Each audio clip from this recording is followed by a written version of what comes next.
Europe is locking down again.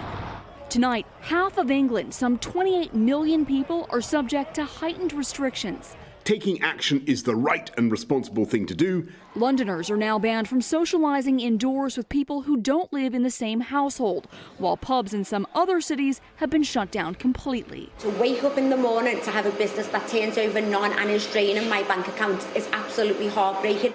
In Paris, a new curfew starts tonight with bars and restaurants forced to close between 9 p.m. and 6 a.m.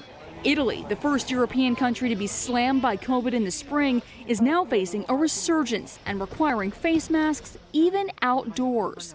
Spain imposing a state of emergency in Madrid. Amid the restrictions, signs that pandemic fatigue may be setting in, with anti-lockdown protests in London. And one mayor in northern England flat out refusing to enforce the strictest measures.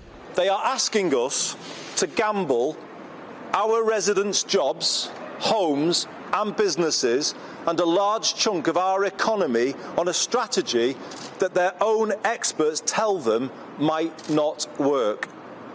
We would never sign up for that. As cases continue to rise, some UK health experts warn it may already be too late and warn a full lockdown is the only way to slow the spread.